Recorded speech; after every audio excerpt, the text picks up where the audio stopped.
الحمد للہ وکفا والصلاة والسلام علی عباده الذین اصطفى خصوصا علی افضلهم وخاتم النبیین محمد الامین وعلی آلہ وصحبہ اجمعین اما بعد فاعوذ باللہ من الشیطان الرجیم بسم اللہ الرحمن الرحیم رب اشرح لي صدري ويسر لي امري واحلل عقدة من لساني يفقهوا قولي آمین یا رب العالمین۔ یہ جو کتاب آپ کے ہاتھوں میں ہے دعوت رجوع الی القرآن کا منظر اور پس منظر ہے۔ اگرچہ اس کا جو پہلا باب ہے ہمیں پہلے اسی ترتیب کو ملحوظ رکھتے ہوئے اسے پڑھنا چاہیے تھا،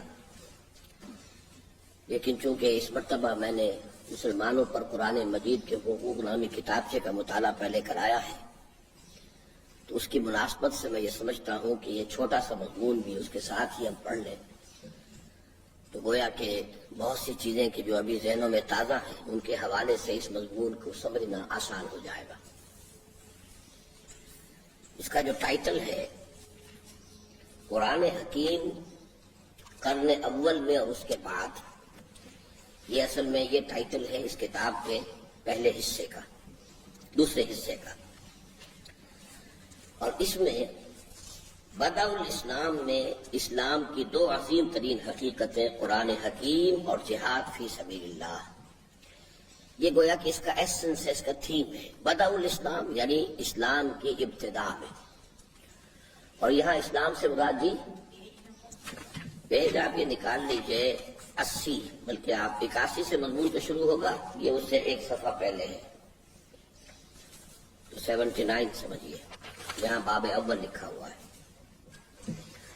بدء کہتے ہیں شروع کو، اسی سے لفظ ابتدا بنا ہے، بدء سے باب افتعال ابتدا، بدء الاسلام اسلام کا آغاز۔ تو اگرچہ ایک اعتبار سے تو ہمیں کہنا چاہیے، صحیح بات یہ ہے کہ اسلام کا آغاز تو حضرت آدم سے ہوا ہے علیہ الصلوۃ والسلام۔ ان هذه امتکم امۃ واحدہ وانا ربکم فاعبدون، تمام انبیاء کرام ایک ہی امت ہیں، ایک ہی دین ان کا اسلام تھا، لیکن یہاں اسلام سے مراد ہے اس اسلام کا وہ دور کہ جس کا آغاز ہوا محمد رسول اللہ صلی اللہ علیہ وسلم سے۔ تو اس اسلام کے آغاز میں سب سے نمایاں حقیقتیں دو تھیں، قرآن حکیم اور جہاد فی سبیل اللہ۔ لیکن اس کے بعد ایسا ہوا کہ یہ دونوں حقیقتیں کچھ پس منظر میں چلی گئیں، کچھ دوسری حقیقتیں سامنے آئیں۔ اب مثال کے طور پر ہماری ان گفتگوؤں میں کئی مرتبہ علامہ اقبال کا وہ شعر زیر بحث آیا ہوگا کہ وہ زمانے میں معزز سے مسلمان ہو کر اور تم خار ہوئے تاریک قرآن ہو کر۔ تو سوال یہ کہ تاریک قرآن کیوں ہوئے؟ ہر چیز کا کوئی سبب ہوتا، بغیر کسی سبب کے تو کوئی شے وجود میں نہیں آتی۔ محمد رسول اللہ صلی اللہ علیہ وسلم نہایت تاکیداً قرآن حوالے کر کے گئے تھے امت کے، چنانچہ خطبہ حجۃ الوداع کا یہ آخری جملہ ہے، قد ترکت فیکم ما ان اعتصمتم بہ لن تضلوا ابدا کتاب اللہ۔ دیکھو میں تو جا رہا ہوں اس لیے کہ آپ نے شروع ہی میں کہہ دیا تھا کہ شاید دوبارہ اس مقام پر ملاقات نہ ہو، تو گویا کہ الوداعی خطبہ ہے، اس لیے خطبہ حجۃ الوداع کہتے ہیں اس کو۔ تو آپ نے اطمینان دلایا کہ اگرچہ میں جا رہا ہوں لیکن تمہیں بے یار و مددگار چھوڑ کر نہیں جا رہا ہوں، قد ترکت فیکم، میں وہ چیز چھوڑ کر جا رہا ہوں تمہارے مابین، ما ان اعتصمتم بہ، کہ جسے اگر تم مضبوطی سے تھامے رکھو گے، اعتصام، لن تضلوا ابدا، کبھی گمراہ نہیں ہوگے، کتاب اللہ، وہ کتاب اللہ ہے۔ تو حضور نے اگر اس درجے تاکید کے ساتھ امت کے حوالے قرآن کیا تو ایک حقیقت جس کو ہم کہہ رہے ہیں کہ قرآن سے پھر امت دور ہو گئی، تو کیوں ہوئی؟ یہ ایک پرابلم ہے کہ جس کو گویا کہ ہم سالو کرنے کی کوشش کریں گے۔ اسی طرح فارسی میں علامہ اقبال کے جو دو اشعار ہیں وہ بھی ہم نے بہت عام کیے ہیں، اللہ کا شکر ہے، وہ اسی کا یہ سمجھیے کہ نہایت ایک پرجلال انداز میں اسی اردو کے سادہ سے شعر کی ترجمانی فارسی کے دو اشعار میں ہے۔ خار از مہجوری قرآن شدی، اے امت مسلمہ تو قرآن سے دوری کے باعث خار و ضمو ہوئی ہے، تو ذلیل ہوئی ہے، کمزور ہوئی ہے، پامال ہوئی ہے، تو اس وجہ سے ہوئی ہے۔ شکوہ سنجے گردش دورہ شدی، گردش دورہ فلک کج رفتار، اس کا خامخواہ شکوہ کر رہی ہو۔ کسی سے شکایت کرنے کا تجھے حق نہیں ہے، تو خود اپنی قرآن سے دوری کے باعث ذلیل و خوار ہوئی ہے۔ اور پھر اس کا علاج بھی بتا دیا، اے تو شبنم بر زمیں افتندئی، در بغل دھاری کتاب زندئی، اے وہ قوم کی جو شبنم کی طرح زمین پر پڑی ہے اور اغیار جو ہے اس کو پاؤں تلے روند رہے ہیں، سیر کر رہے ہیں اس کے اوپر، جیسے کہ صبح کو چہل قدمی کرنے والے جو ہے گھاس کے اوپر چلتے ہوئے اپنے تلووں سے شبنم کے قطروں کو روندتے ہیں۔ اے جو شبنم بر زمیں افتندئی، در بغل دھاری کتاب زندئی، وہ کتاب زندہ تو اب بھی تیری بغل میں موجود ہے۔ تو سوال اصل میں کیا ہے، وہ یہ ہے کہ کیوں دوری ہوئی؟ اس کا ایک بہت بڑا سبب کہ جو نیچرل ہے، لاجیکل ہے، اور جو ان ایویٹیبل تھا، یہ سمجھ لیجئے، جب لاجیکل ہے، نیچرل ہے، تو ان ایویٹیبل بھی تھا، وہ ہے جو میں نے اپنے چھوٹے سے مضمون میں بیان کیا ہے۔ اگرچہ اس کے کچھ اثرات اور نتائج اور عواقب و تفصیلات پھر اور بھی ہیں، کہ جو پروفیسر یوسف سلیم چشتی مرحوم نے پھر ایک کتاب مضمون لکھا تھا، بلکہ ہماری سالانہ قرآن کانفرنس تیسری جب ہوئی تھی، غالباً 76 کی بات ہے، اس میں انہوں نے اپنا یہ مقالہ پڑھا تھا، وہ ہم نے شائع کیا ہے کئی مرتبہ، حکمت قرآن کے اندر وہ شائع شدہ موجود ہے۔ لیکن یہ کہ اصل جو ہے مسئلہ کہ اس کی جڑ کہاں سے شروع ہوئی ہے، جس کو میں کہہ رہا ہوں نیچرل، انیویٹیبل، لاجیکل، وہ سبب کیا تھا کہ قرآن مجید جو ہے it faded away, faded back into the back ground, اور اس کی جگہ کچھ اور چیزیں جو ہے وہ نمایاں ہو گئی۔ تو گویا کہ اس کا جو موضوع ہے پہلے وہ آپ نے سمجھ لیا، پرابلم کیا ہے، اس پرابلم کو آئیڈینٹیفائی کر کے پھر ہم نے اسے جس طرح ڈیل کرنا ہے وہ ابھی آپ کے سامنے آ جائے گا۔ تو بدء الاسلام میں اسلام کی دو عظیم ترین حقیقتیں، قرآن حکیم اور جہاد فی سبیل اللہ۔ قرآن منبع و سرچشمہ ایمان و یقین، اور جہاد ایمان حقیقی کا مظہر اتم۔ یہ دو حقیقتیں ہیں، لیکن یہ کہ یہ اصل میں اس مضمون کے مطالعے سے سامنے آئے گی۔ واقعہ یہ ہے کہ بدء الاسلام میں، اس کی وضاحت کر چکا ہوں، یعنی اسلام کے آغاز میں دین کی اصل اساسی اور بنیادی حقیقتیں دو ہی تھیں۔ ایک قرآن حکیم، جسے نبی اکرم صلی اللہ علیہ وسلم کی انقلابی جد و جہد کے ضمن میں آلہ انقلاب کی حیثیت حاصل ہے۔ بقول مولانا حالی، اتر کر ہیرا سے سوئے قوم آیا اور ایک نسخہ کیمیا ساتھ لایا۔ اور دوسرے جہاد فی سبیل اللہ، جو جامع عنوان ہے آپ کی جد و جہد کے مختلف مدارج و مراحل کا۔ یہاں ایک لفظ کامن ہو رہا ہے اور وہ ہے انقلاب۔ اعلی انقلاب قرآن حکیم، لیکن اس انقلاب کے مراحل، اس کے مختلف سٹیجز ہیں، اس کے لیے جامع عنوان جہاد فی سبیل اللہ۔ واقعہ یہ ہے کہ یہ قرآن مجید ہی کی گرج اور کڑک تھی، جس نے نیند کے مادوں کو جگایا اور خواب خرگوش کے مزے لوٹنے والوں کو بیدار کیا۔ چنانچہ وَالْعَصْرِ إِنَّ الْإِنسَانَ لَفِي خُسْرٍ، زمانہ گواہ ہے، تمام انسان گھاٹے میں، خسارے میں ہے، تباہی میں ہے، بربادی میں۔ اور اقترب للناس حسابهم وهم في غفلة معرضون، کل کے جمعے میں جو حضرات شریک تھے، اسی آیت سے کل ہم نے آغاز کیا تھا اپنی گفتگو کا۔ اقترب للناس حسابهم، لوگوں کے لیے ان کے حساب کا وقت قریب آ گیا ہے۔ وهم في غفلة معرضون، اور وہ اپنی غفلت کے اندر اعراض کیے چلے جا رہے ہیں، پہلوتی ہی کر رہے ہیں، اعراض کر رہے ہیں کہ چونکا دینے والی صدائیں۔ اور القارعہ ما القارعہ وما ادراک ما القارعہ، اور الحاقہ ما الحاقہ وما ادراک ما الحاقہ کی بیدار کن ندائیں ہی تھیں جنہوں نے پورے عرب میں ہلچل مچا دی۔ اور عما یتساءلون عن النبأ العظیم الذی هم فیہ مختلفون کی کیفیت پیدا کر دی۔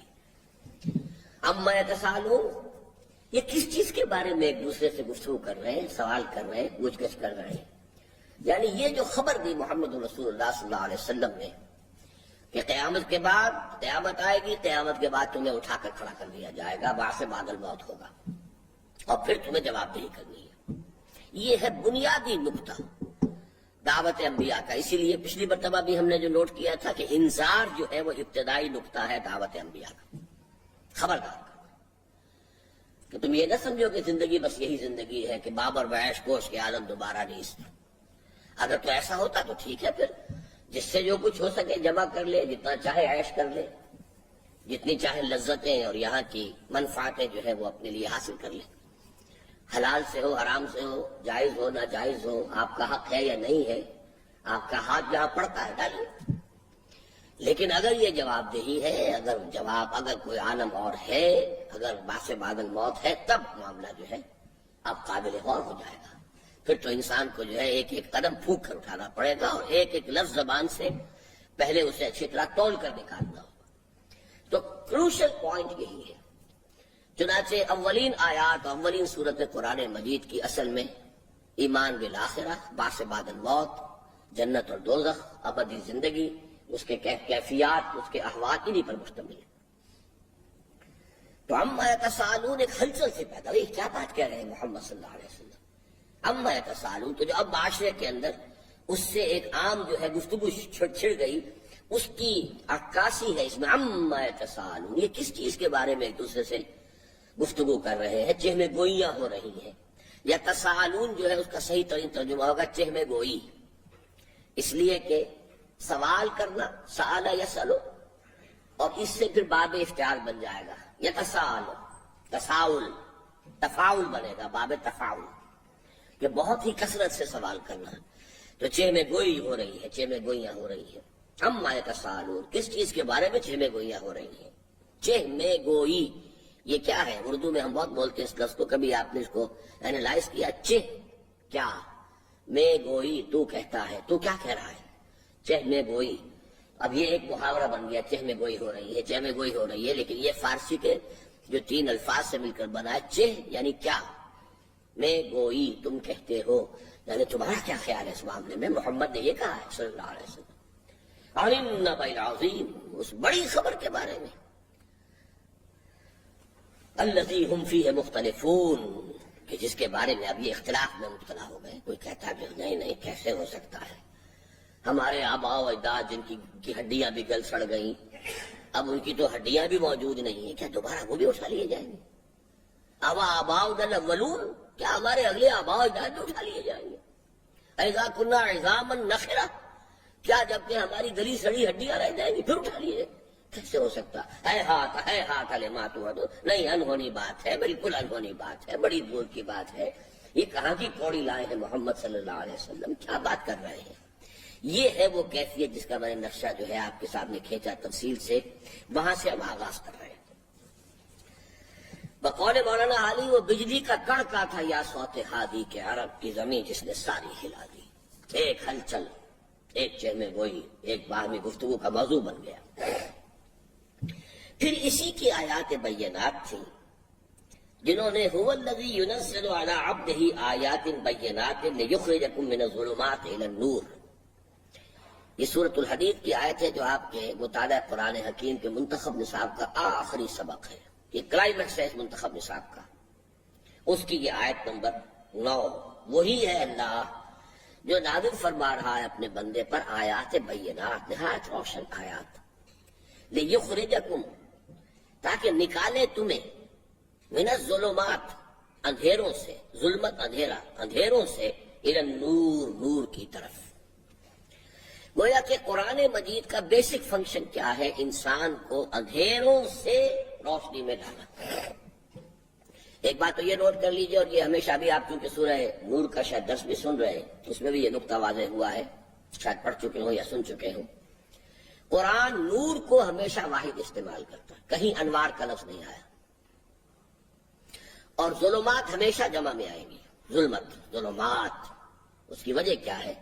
ایبسلیوٹ لائٹ، اس کا ایک تصور آپ کر سکتے ہیں، اس سے جہاں بھی ایک کمی پیدا ہونی شروع ہوگی، یہ گویا کہ اب شیڈز آف ڈارکنیس ہے، کہیں وہ شیڈ آف ڈارکنیس ابھی بڑا ہلکا سا ہے، اور پیچھے ہٹیں گے اور گہرا ہو جائے گا، اور پیچھے ہٹیں گے اور گہرا ہو جائے گا، اور دور ہوں گے اور گہرا ہو جائے گا۔ تو لائٹ ایک حقیقت ہے، دی ایبسولوٹ لائٹ، لیکن جتنی جتنی اس سے پسپائی ہوگی، these are all shades of darkness. ہم یہ بھی کہہ سکتے ہیں کہ ڈارکنیس ایک حقیقت ہے، ایبسولوٹ ڈارکنیس، اس میں جتنی جتنی روشنی ہوگی گویا کہ یہ شیڈز آف لائٹ ہے، یہ درجات ہیں روشنی کے۔ لیکن قرآن کا اپنا اسلوب ہے، اس نے نور کو ہمیشہ ایک کہا ہے، اور اس کی ایک بڑی مناسبت ہے، اللہ نور السماوات والارض۔ تو جو توحیدی تصور ہے، جب کسی بھی درجے میں خود ذات باری تعالیٰ کو یا اس پر ایمان کو اگر نور سے تعبیر کیا جا رہا ہے تو اس کو ہمیشہ واحد ہی کے صیغے میں قرآن لایا ہے۔ یہ اس کے اپنے اسلوب اور اپنے بنیادی عقیدے کے عین مطابق ہے۔ نور واحد، اور اب گمراہیوں کی بے شمار شکلیں۔ شرک ایک قسم کا ہے، شرک فی ذات ہے، شرک فی صفات ہے، شرک فی الحقوق ہے، شرک خفی ہے، شرک جلی ہے، کفر ہے، الحاد ہے، مادہ پرستی ہے، لا ادریت ہے۔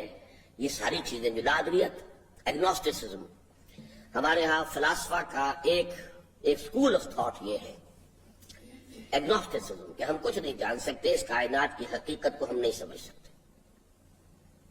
اسکیپٹسزم، ارتیابیت، کہ بس جو کچھ ہے کوئی شک سا تو ہوتا ہے، باقی حقیقت تو اب جیسا کہ انبیاء کا معاملہ تھا وہ تو کہتے تھے ایسا حق ہے۔ کسی فلسفی کے کلام میں اور کسی فلسفے کی کسی تصنیف میں آپ کو یہ زور نہیں مل سکتا کہ ذالک الکتاب لا ریب فیہ، یہ کتاب تو وہ ہے جس میں شک و شبہ کی گنجائش نہیں۔ بڑے سے بڑا فلسفی کہے گا مجھے یوں خیال ہوتا ہے، مجھے یوں سمجھ میں آتا ہے، یہ بات یوں محسوس کی ہے۔ اب ہمارے ہاں بڑی مثال علامہ اقبال کی ہے۔ علامہ اقبال اپنے ریکنسٹرکشن والے لیکچرز کے پریفیس میں لکھتے ہیں کہ میں یہ نہیں کہہ سکتا کہ جو کچھ میں نے ان خطبات میں کہا ہے بس وہی ٹھیک ہے، بس ضرورت اس بات کی ہے کہ ہم ان خطوط پر آگے بڑھتے رہیں، طالب علمانہ ایٹیٹیوڈ برقرار رکھیں۔ ہو سکتا ہے کہ بعد میں جیسے جیسے وقت گزرے اور صحیح تر حقائق سامنے آئے، یہ ہے ان کی وہ ہیوملٹی کہہ لیں اسے، لیکن یہ ہیوملٹی جو ہے یہ آپ کو ہر بڑے فلسفی میں ملے گی۔ I can't be sure۔ نبی کا معاملہ بالکل مختلف ہوتا ہے، وہ جو کہتا ہے پیغمبر ہر چیز دیدہ گویت، اس کے لیے چونکہ اپنے مشاہدے پر مبنی ہے، لہذا ارتیابیت اور ایگنوسٹسزم، لا ادریت، لا ادری اصل میں کہتے ہیں میں نہیں جانتا، یہ تو عربی کا لفظ ہے، لا ادری، یہ ہے ایگنوسٹسزم۔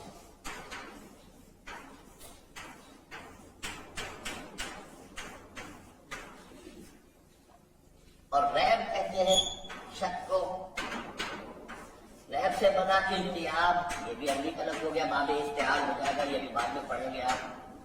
ارتیاب، ارتیابیت، یہ ہے اسکیپٹسزم۔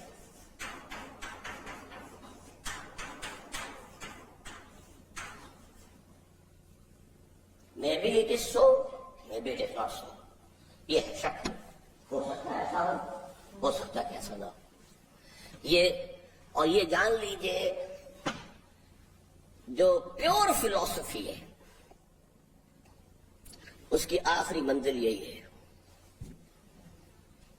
جتنا بڑا فلسفی ہوگا یا ادھر یا ادھر چلا جائے گا۔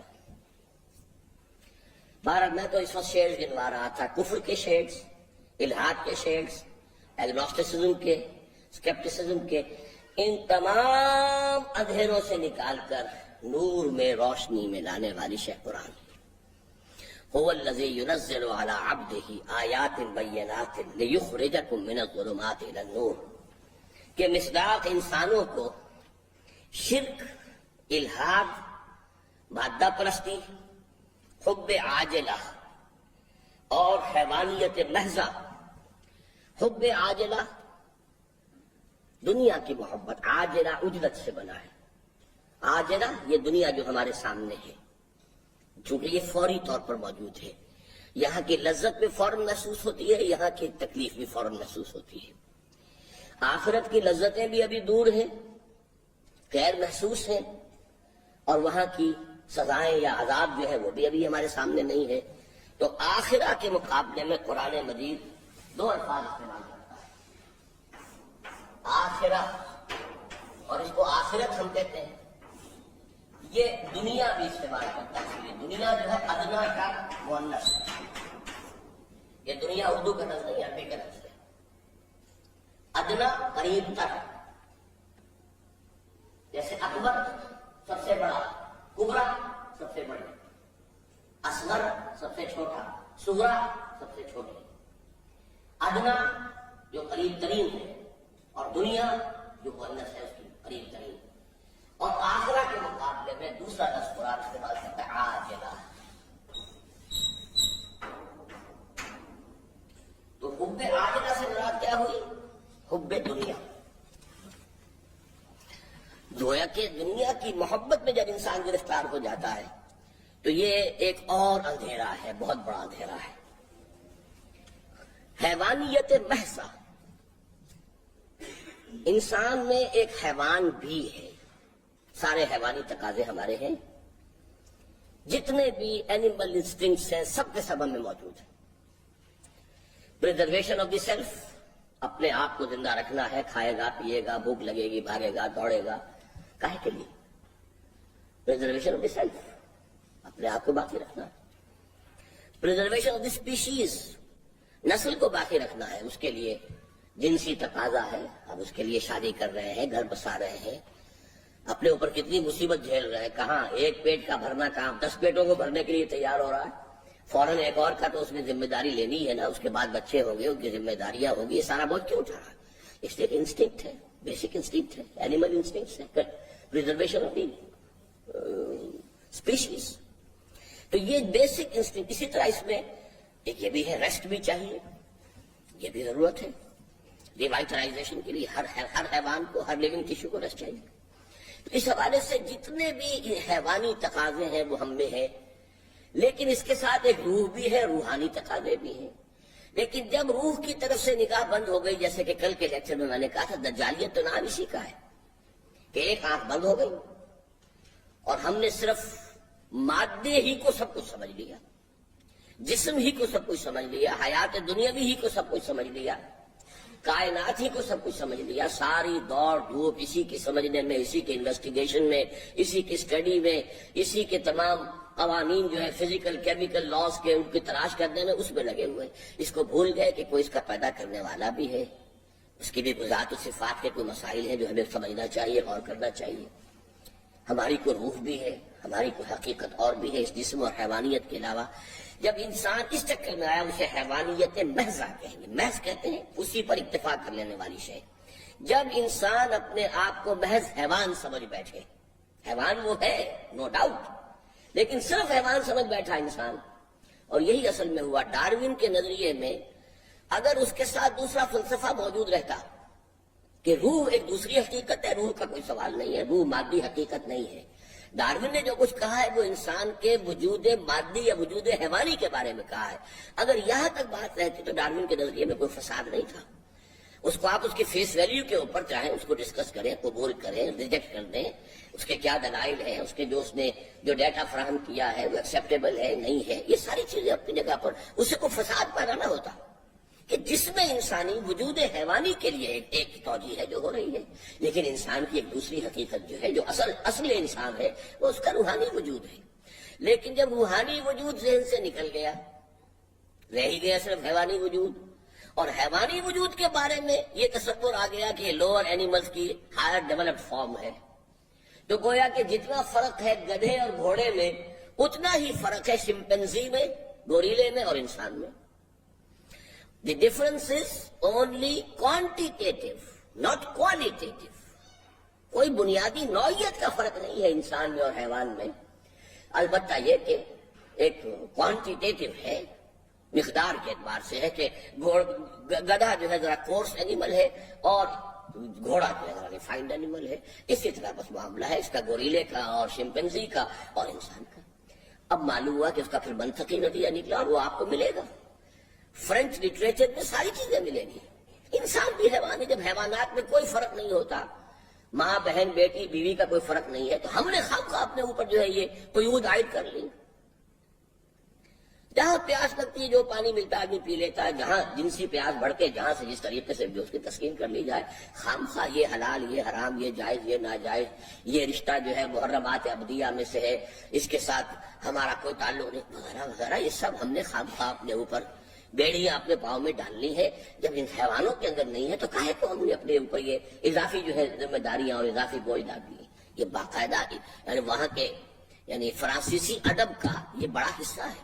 کوئی وجہ تو ہے نا، آخر اس کے بعد نیوڈسٹ سوسائٹیز بن گئی اور سب کچھ ہو گیا، اور آج فری سیکس جو ہے اس کے لیے باقاعدہ بڑی بڑی اسکیمیں ہیں، بڑی تحریکیں ہیں.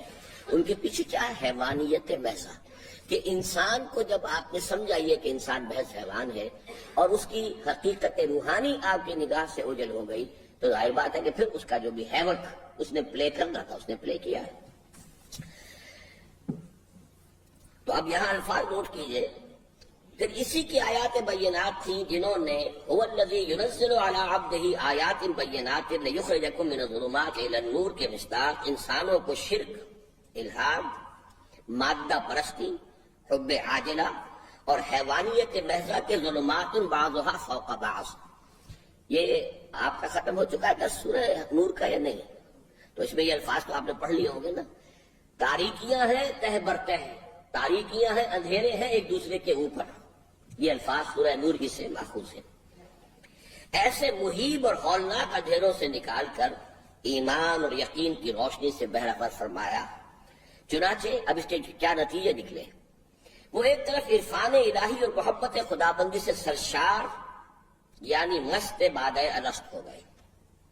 2 الفاظ یہاں آئے ہیں، عرفان الہی، معرفت.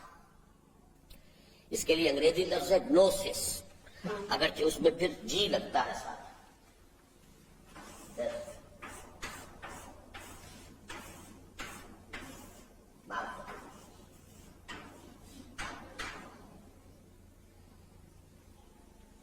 معرفت الہی. اور دوسرا لفظ ہے محبت، محبت خدا بندی. یہ دونوں چیزیں فنکشن ہے روح کا. عقل حیوانی تو یہاں تک پہنچا دے گی کہ کوئی ہے اور ایک ہے، بس. جو آپ پڑھ چکے ہیں آیات، ان فی خلق السماوات والارض واختلاف اللیل والنہار لآیات لأولی الالباب. لیکن اس کے ساتھ یقین جو پیدا ہوتا ہے معرفت کا، وہ روح انسانی کا کام. اسی طرح محبت یہ روح انسانی کے اندر موجود ہے. مولانا روم کی مثنوی کا پہلا شعر ہے بڑا عجیب. بشنو از نئے چو حکایت نہیں کند، بس جدائی ہا شکایت نہیں کند. یہ نئے بانسری جو ہوتی ہے، ذرا اس سے سنو، یہ کوئی بات کہہ رہی ہے، اس میں سے جو پھونک نکل رہی ہے یہ جدائی کی شکایت کر رہی ہے. بانس کے اندر کہیں تھی، وہ لگی ہوئی تھی، درخت میں تھی، اس میں سے کاٹ کر اس کو یہ نئے بنا دیا گیا. بشنواز نئے جو حکایت میں کند، بس جدائی ہاں شکایت میں کند. روح انسانی کے اندر بھی یہی ایک پیاس رہتی ہے. جدید فلسفوں میں سے بہت اہم فلسفہ ہے جس کو کہتے ہیں ایگزسٹانشلزم. ایگزسٹانشلزم کا مین تھیم کیا ہے؟ کرب، پین آف ایگزسٹنس. جو جتنا ذہین اور حساس انسان ہوگا اتنا ہی اس کے اندر کرب، وہ غم کسی کیفیت، اداسی کسی کیفیت، لونلینس اتنی ہی زیادہ ہوگی. اور یہ ساری کیفیات کیوں ہے؟ کہ اس کی روح جو ہے وہ کچھ احتجاج کرتی ہے، وہ کچھ چاہتی ہے جو اسے نہیں مل رہی. معاملہ یہ ہے کہ ہم پیٹ مانگتا ہے، ہنگر پینز ہوتی ہیں، بھوک لگتی ہے، فوراً ہم اس کی طرف متوجہ ہو جاتے ہیں. We have to fill the stomach anyhow. لیکن روح کی جو وہ دبی ہوئی پیاس ہے، اس کے اندر جو محبت خداوندی ہے، ہجران الہی سے اس کے اوپر جو اداسی طاری ہوتی ہے، اس کو ہم احساس نہیں کرتے. لیکن جن لوگوں کی کچھ مزاج کے اندر یہ چیز ہوتی ہے، ایگزسٹانشلزم، کرب، یہ انسان محسوس کرتا ہے. تو بشنو از نئے چون حکایت میں کنت بس جدائی ہا شکایت میں کنت. تو روح انسانی میں یہ دونوں چیزیں موجود ہیں. تو پہلا نتیجہ یہ نکلا حب عاجلہ، حیوانیت محضہ، شرک، الحاد، کفر کے بادلوں سے نکلے، اندھیاروں سے نکلے، معرفت خداوندی کی روشنی میں آئے اور محبت خداوندی کی چاشنی اور اس کی ایک ہلکی سی آنچ جو ہے انسان کو اپنے اندر محسوس ہوئی. یہ ایک نتیجہ ہوا.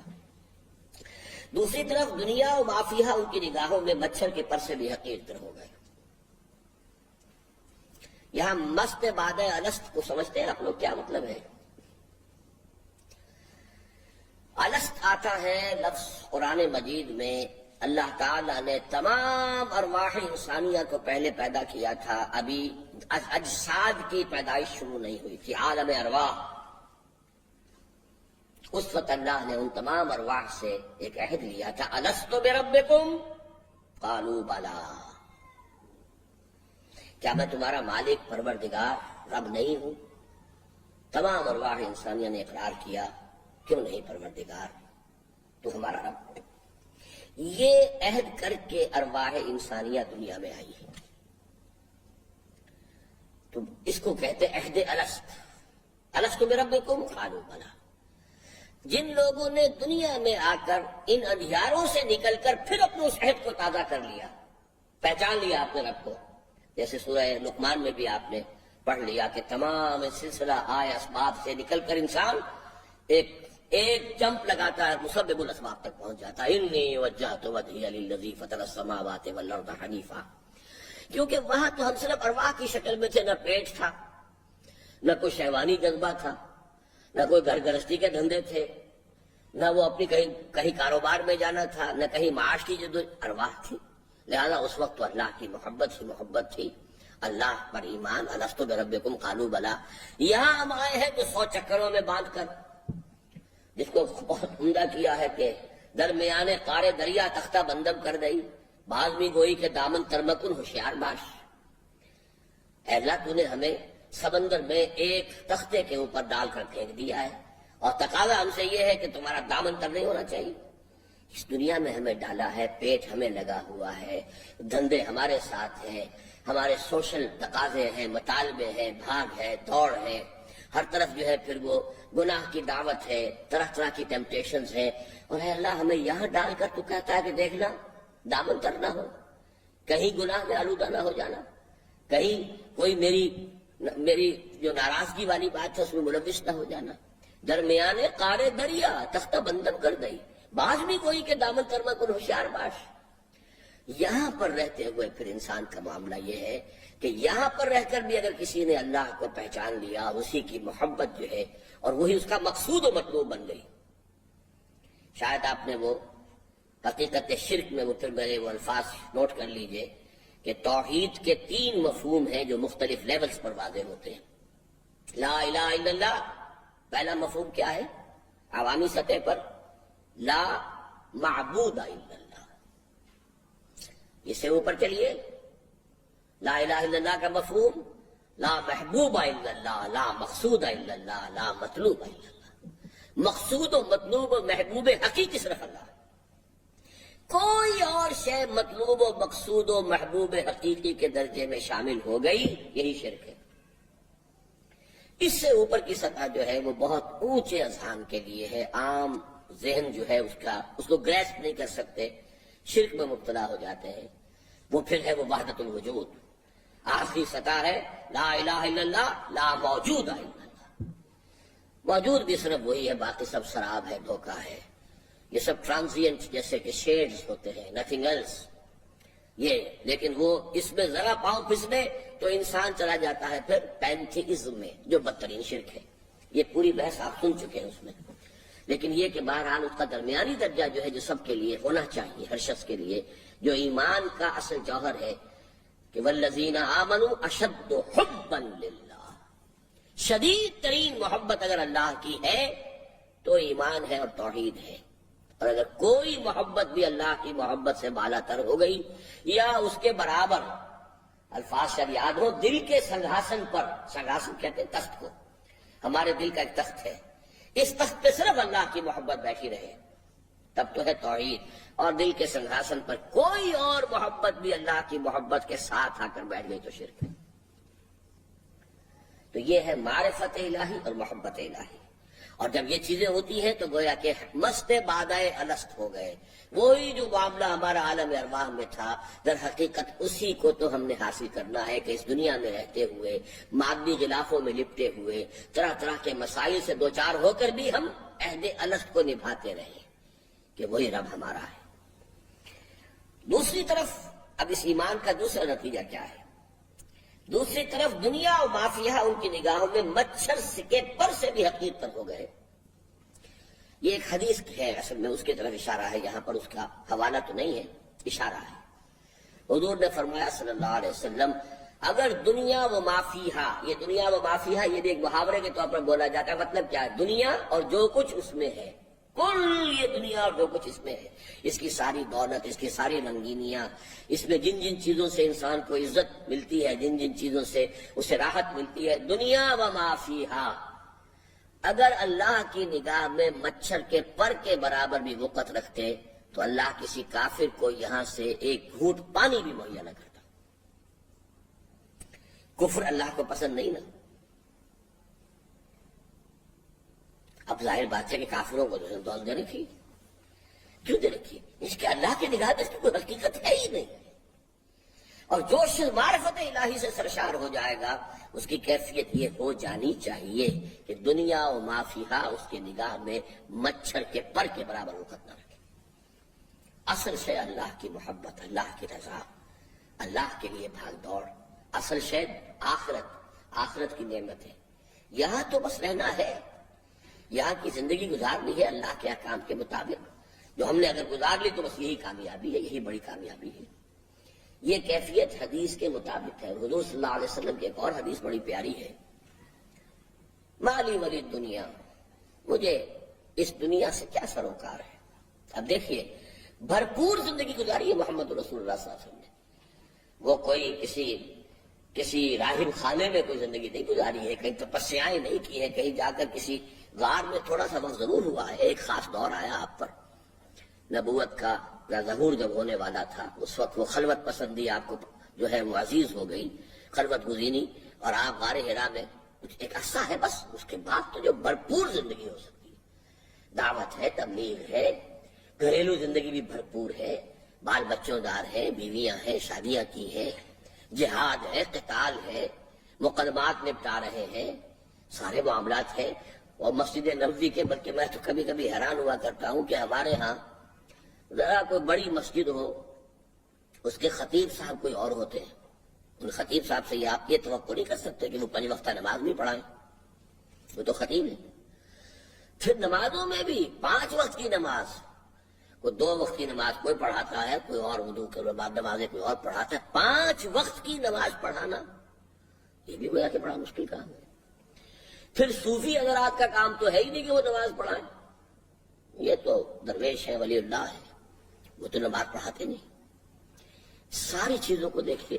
قرآن پڑھانے کے لیے وہاں کوئی اور ہونا چاہیے، خطیب صاحب کا کام تو نہیں کہ قرآن پڑھائیں بیٹھ کر. لیکن ایک شخصیت ہے محمد رسول اللہ کی، مسجد نبوی کے خطیب بھی وہی ہیں، 5 وقتہ امام بھی وہی ہیں، اصحاب صفہ کو پڑھا بھی رہے ہیں، وہی تزکیہ فرما رہے ہیں. کس قدر بھرپور زندگی. پھر یہ تو اس کے ساتھ ہی وہی میدان جنگ میں بھی ہے، وہی چیف جسٹس بھی ہے. کوئی آپ نے کوئی ترک دنیا کی زندگی نہیں گزاری ہے، لیکن دنیا میں بھرپور رہو، دل نہ لگاؤ. کانٹے کی بات یہ ہے، بازار سے گزرا ہوں، خریدار نہیں. بھرپور ترین زندگی گزارو، مقصود دنیا نہ ہو، مطلوب دنیا نہ ہو. یہ ہے اصل میں، اور یہ ایک آسان کام نہیں، بہت کٹھن. محبتیں ہیں، دل لبھانے والی چیزیں ہیں، ہر چیز جو ہے جدھر بھی انسان دیکھتا ہے دامن کو کھینچنے والی کہ جائے جاست.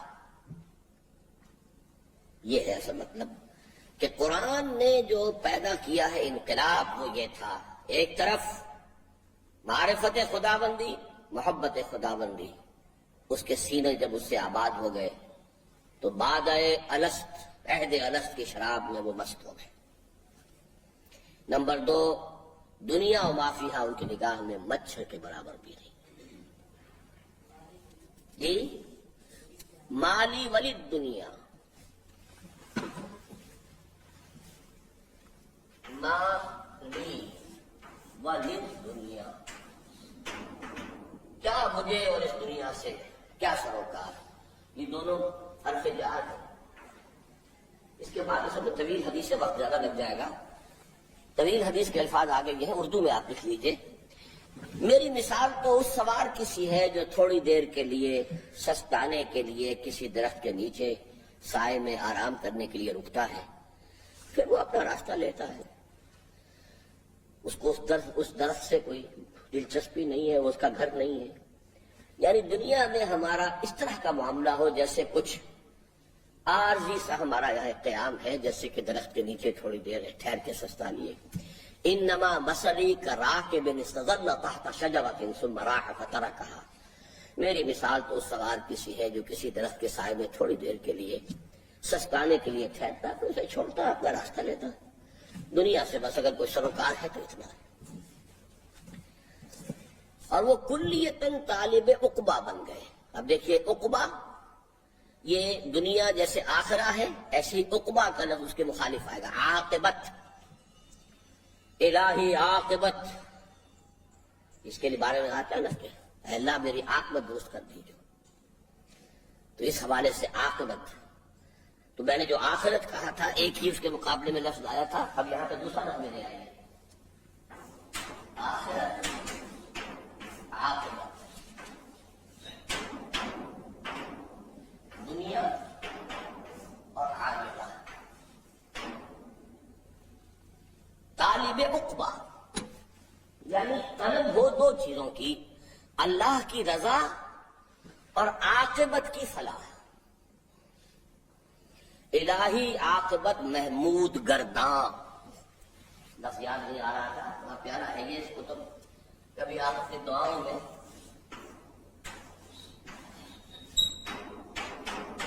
اے اللہ میری عاقبت کو قابل تعریف بنا دے، الہی عاقبت محبوب کرنا۔ مزید برآں وہی تھا جو موعظۃ من ربکم بھی بن کر آیا، اور شفاء لما فی الصدور بھی۔ قرآن کا ایک دوسرا اسپیکٹ کیا ہے؟ یزکیہم، تزکیہ کرتا ہے۔ تزکیہ بھی محمد رسول اللہ نے قرآن کے ذریعے کیا ہے۔ اب اس میں ساری نفی ہو جائے گی کہ ہمارے ہاں یہ صوفیوں کے جتنے سلسلے ہیں، بہت سی چیزیں باہر سے لی گئی ہیں۔ کوئی نو افلاطونی فلسفے آ گئے، کوئی ہندوؤں کی تپسیاؤں کے کس طرح وہ بیٹھتے ہیں، بیٹھ کر وہ خاص آسن بنا کر دھیان کرتے ہیں، ہمارے ہاں بھی وہ خاص اس کے لیے اس طرح بیٹھو اور اس طرح گردن جھکاؤ اور یوں کرو اور اس طرح کی ضرب لگاؤ۔ نہ حدیث سے کوئی تعلق، نہ قرآن سے کوئی تعلق، نہ سیرت سے کوئی تعلق، نہ صحابہ سے کوئی تعلق۔ یہ ساری چیزیں کہاں سے آئی؟ اور جب دیکھو گے تو ایک روشنی ایسی نظر آئے گی، ایک پیلی آئے گی، ایک نیلی آئے گی، نفس کا رنگ ایسا ہے، فلاں کا، کہاں سے یہ ہے؟ نہ قرآن سے نہ سنت سے، یہ تو آیا ہے تو آپ کے ہندو فلسفوں سے ہے۔ کیوں آیا ہے یہ بات میں اسی مضمون کے نتیجے میں آپ کے سامنے آ جائے گا، لیکن اصل بات یہاں پازیٹیولی آ رہی ہے کہ قرآن ہی تزکیہ نفس کا ذریعہ تھا۔ اس لیے قرآن خود کہتا ہے موعظۃ من ربکم، تمہارے رب کی طرف سے نصیحت یہی ہے، وشفاء لما فی الصدور، سینوں میں جو روگ ہوتے ہیں، حب عاجلہ کا روگ، دولت کی محبت، یہ ساری محبتوں کا علاج وہ قرآن مجید ہے۔ شفاء لما فی الصدور، سینوں میں جو کچھ ہے اس کی شفا۔ اب وہ انجائنا کی شفا تو نہیں ہے، لیکن یہ کہ وہ دوسرے امراض ہیں، یہ امراض ہیں اصل میں کہ جو انسان کو غلط راستے پر ڈالتے ہیں۔ حب دنیا، حب مال، حب شہرت، حب جاہ، اقتدار حاصل ہو جائے، میری شہرت ہو جائے، میں مشہور ہو جاؤں، میرے سامنے لوگ جھکیں، کھڑے ہوں، میری عزت ہو، احترام ہو، میرے پاس دولت ہو، میرے پاس جائیداد ہو، یہ چیزیں ہیں کہ جو انسان کو بگاڑتی ہیں، غلط راستے پر لے جانے والے. ان سب کا علاج قرآن ہے، شفاء لما فی الصدور. چنانچہ اسی کے ذریعے لوگوں کا تزکیہ نفس بھی ہوا اور تصفیہ قلب و تجلیہ روح بھی. اب یہ تین الفاظ آ گئے ثقیل. قرآن مجید عام طور پر ایک ہی لفظ استعمال کرتا ہے، تزکیہ نفس. قد افلح من زکاہا وقد خاب من دساہا. اس میں اضافی الفاظ کیا ہے؟ تصفیہ قلب، دل کو صاف کرنا. اگرچہ تصورات موجود ہیں، جیسے کہ وہ حدیث وہ شاید ہم پڑھ چکے ہیں، آپ نے پڑھی ہوگی لازماً، ان هذه القلوب لتصدع. قرآن مجید کے حقوق میں آ چکی ہے یہ حدیث. ان دلوں کے اوپر زنگ آ جاتا ہے. کما یصدع الحدید اذا اصابہ الماء، جیسے کہ لوہے پر زنگ لگ جاتا ہے جب کہ اس پر پانی پڑے. تو پوچھا حضور سے لوگوں نے کہ فما جلاؤہا یا رسول اللہ، ہماری تلواروں کو زنگ لگتا ہے، ہم سیکل کرتے، پالش کرتے، پھر چمک اٹھتی ہے، تو اگر دلوں پر بھی زنگ آتا ہے تو بتائیے، فرمائیے کہ اس کی جلا کیا ہے. اب اس کا جو جواب دیا، کثرت و ذکر الموت و تلاوت القرآن. دو چیزوں کی کثرت کرو، موت کو کثرت سے یاد رکھو، یعنی یہ مغالطے میں نہ کہیں مبتلا ہو جانا، یہاں ہمیشہ رہنا ہے. اگرچہ آپ کسی سے پوچھیں گے تو کوئی نہیں کہے گا کہ مجھے یہاں ہمیشہ رہنا ہے، لیکن خود آپ اپنے ذہن میں جھانکیں گے، سب سے زیادہ ہم چیز کو، جس چیز کے تصور کو اپنے ذہن سے دور رکھتے ہیں وہ موت ہے.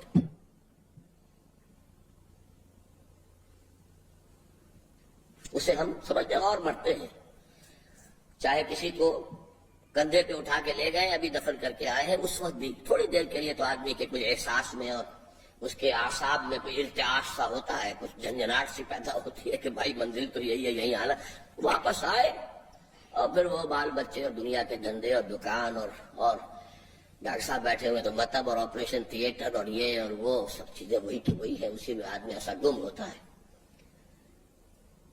جو علامہ اقبال نے کہا ہے کہ کافر کی یہ پہچان کہ آفاق میں گم ہے، اور مومن کی یہ پہچان کہ گم اس میں ہے آفاق.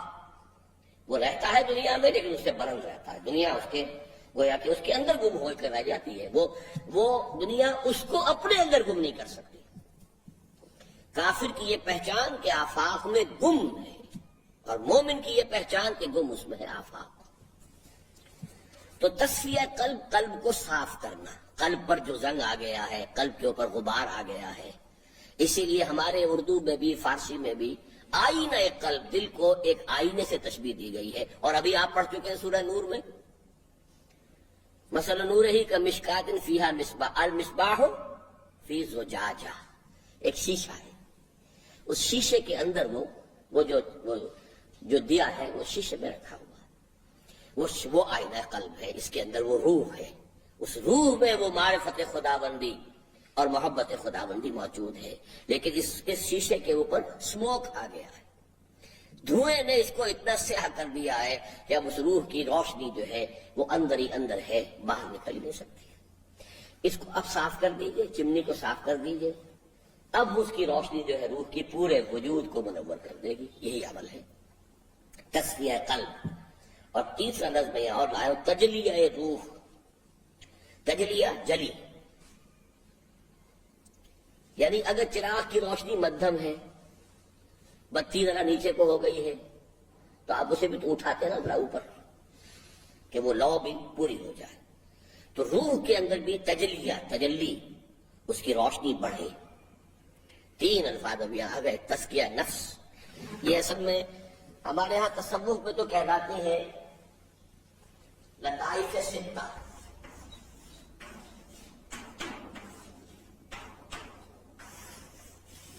میں ان کا قائل نہیں ہوں، میں لطائف ثلاثہ کا قائل ہوں.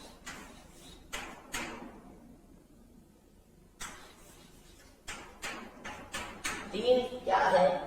نفس،